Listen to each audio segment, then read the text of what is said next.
Yo, what's up, guys? Really quick live stream. Let's hit some bets. So we're going to be going through all the main books. PrizePicks, Underdog Fantasy. There's honestly a lot of value right now.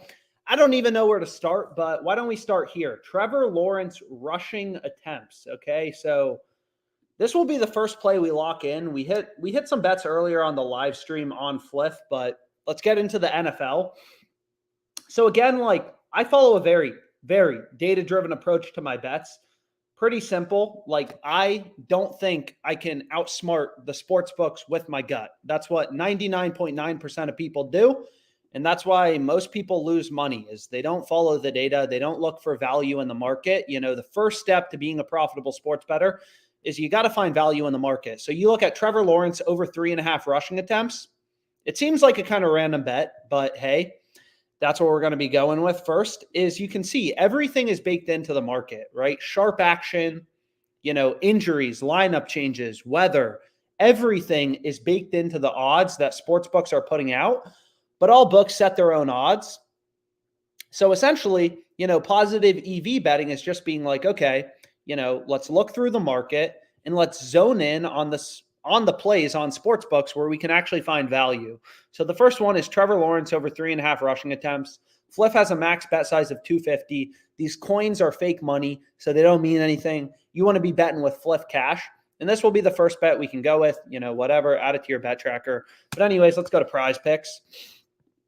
Because there were some good plays on PrizePicks, and we might as well get rolling. So there's some esports player props. There's also some NBA bets. So again, like PrizePicks strategy is pretty interesting. So why don't we start out with CJ over 3.5, right? Over 3.5 rebounds. So again, everything's baked into the market. You can see these books. They're constantly moving around odds. Like this is FanDuel Sportsbook. They're fucking moving odds every second, based on lineup changes, what coaches are saying. Where are their profitable customers placing bets? But all these sports books have CJ heavily favored to go over 3.5, over 3.5 rebounds, right? And like the way that PrizePicks works is you take a player's over or you take his under. Where is receptions, right? You take a player's over or under, they give you the same payout regardless, So all the books have CJ heavily favored to go over. So that's the play we want to be on. And then there is a shit ton of esports player props as well. So where do we want to start? So let's reload this. I mean, we got some good bets. So I'll also, load up Underdog Fantasy. Maybe there's some plays on Underdog, but it looks like most of the value's on PrizePicks.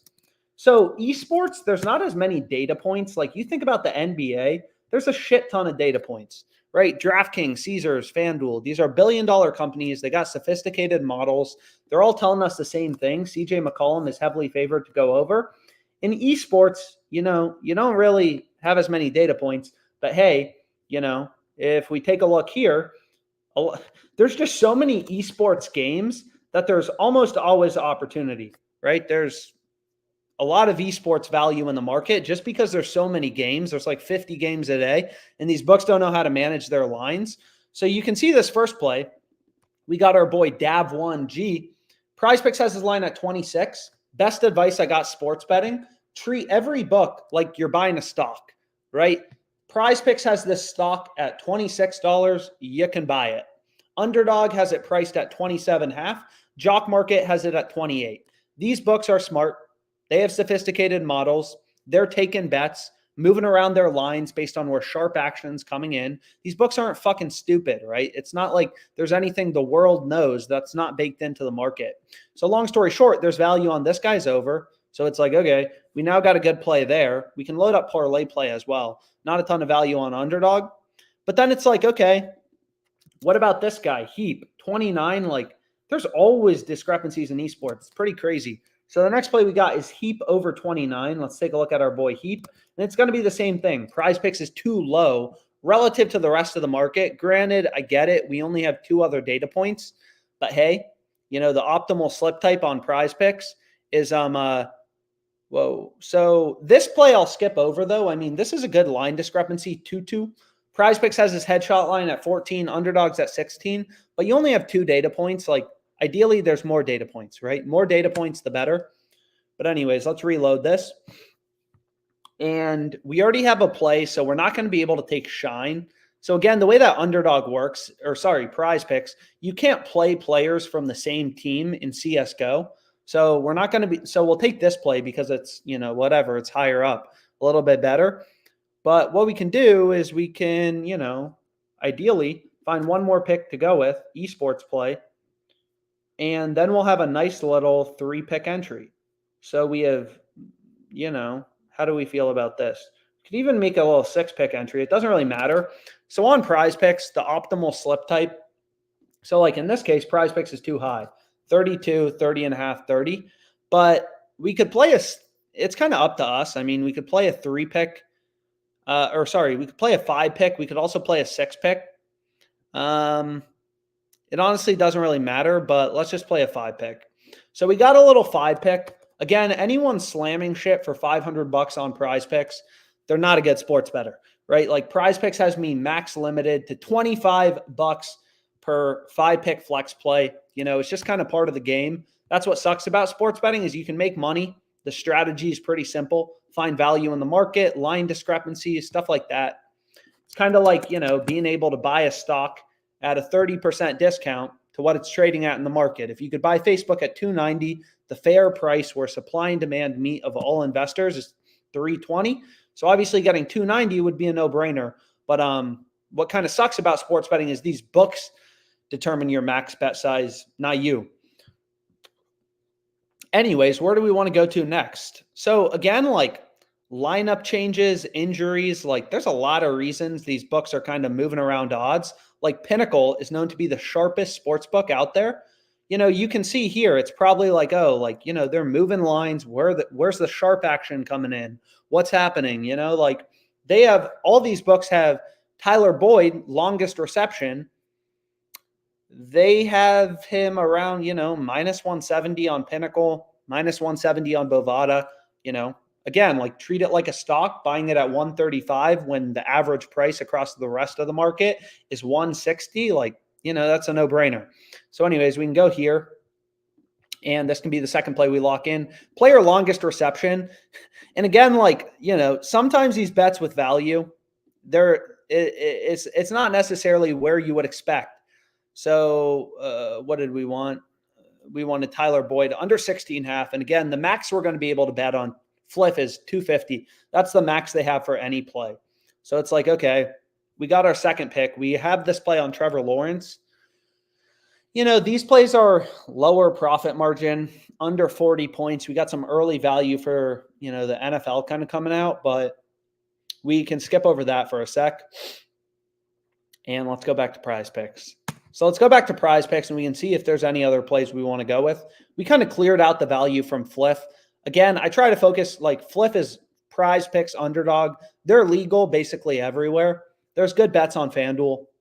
You know, I'm sure a ton of other sports books, Bet365, you know, like even early college football bets coming out, like Toledo money line, minus 104 on FanDuel. FanDuel's the only sports book with Wyoming favored, right? FanDuel has Wyoming favored. Literally every other sports book has Toledo favored. Caesars, there's more juice towards Toledo. So Caesars model is telling you that Toledo is more likely to win the game. DraftKings has more juice towards Toledo. Their model is telling you Toledo's more likely to win the game. Same thing with Bet Online, Bet US, all these different books. But anyways, let's go back to the main books we're looking at. Fliff, PrizePicks, Underdog. See if there's anything we want to lock in. And let's just go back to PrizePicks. Underdog Fantasy, there was jack shit. Yeah, just one play. So again, that's another benefit of having multiple books, you know. You never know. Whoa.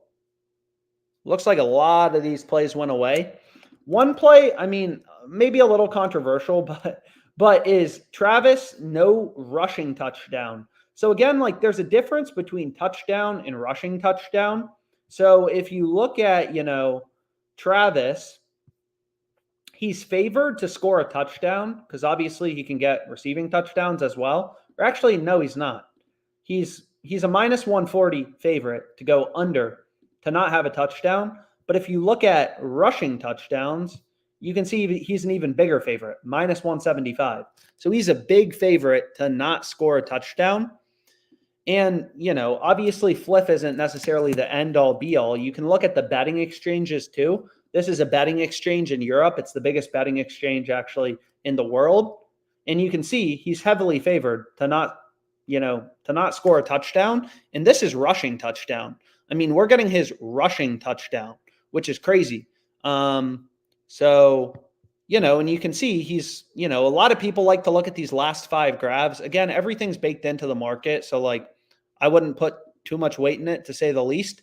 But if we want some exposure to this play, it's like, okay, we want this under. We want to go to CJ McCollum over 3.5 rebounds. Again, on PrizePicks, the optimal slip type.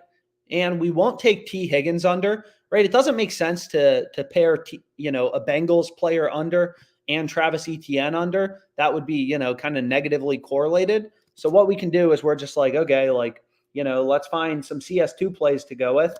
So we want our boy Michu under 29. And again, I'm trying to move quickly. There's not a ton of time until the games, and it looks like they already bumped some of the stuff we were betting on. So we already have this play on Davey G. So maybe we switch it up and go with this boy Nico. We want him under 34. Fuck, these assholes bumped it. You can see it was under 34.5. Now they already bumped it down to under 34.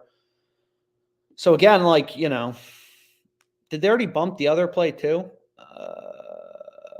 So you can see they bumped this down. So whatever. Maybe we actually go with this Davey G play again because they actually bumped this one. So we want to go to him. And we want to take this over. So now we have a 3-pick entry. Again, PrizePicks only gives you a 5x payout. We want, so we got a minute left to find a couple more picks that we can go with before the game starts. So it's like, okay, anything else we're in love with. Brandon Ingram under 23 points.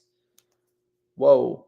So this play actually looks quite good, which is kind of stupid because I already have, you're kind of hedging, right? I already have Ingram over 20.5 points. So this is a middle bet, right? Again, there's a difference between Ingram over 20.5. Now we're taking him under 23. PrizePicks quite simply has their line too high on Ingram. So it's like, okay, what we can do is, let's refresh this one more time. We need one more pick that we can go with. So maybe we just take that Michu play, Michu under 29 or whatever it was. So we want to go here and we want to take his under 29. So this is the entry, right? So all these plays I think pair pretty well together. We got 5 different games. This game's about to start, so we might as well lock it in.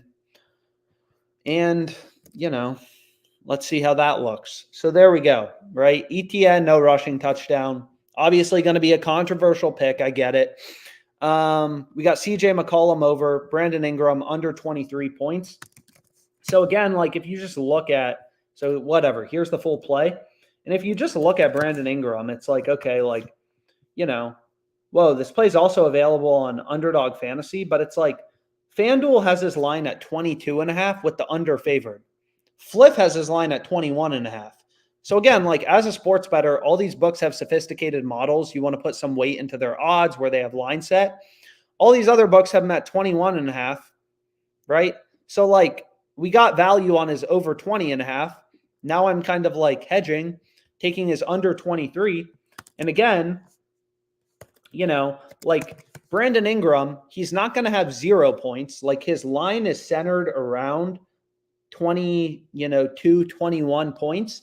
So the probability he ends up between 20 and 23 is pretty big.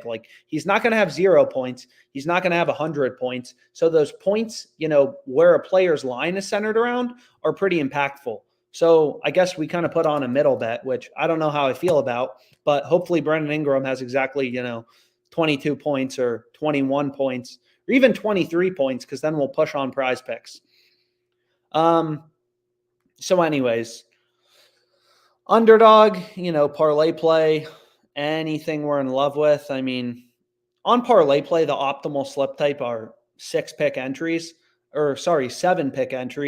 So, like, there's some value, you know, like if you look at ETN, so if we just go here and if we go to rushing yards,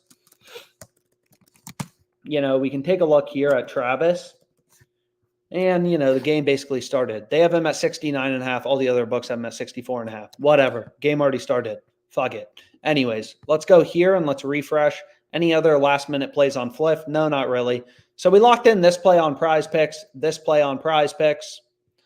And then we have a couple plays on Fliff, right? We have Tyler Boyd under 16.5 longest reception, Trevor Lawrence over 3.5 rushing attempts. And thanks so much for tuning in. See you guys. Enjoy the game.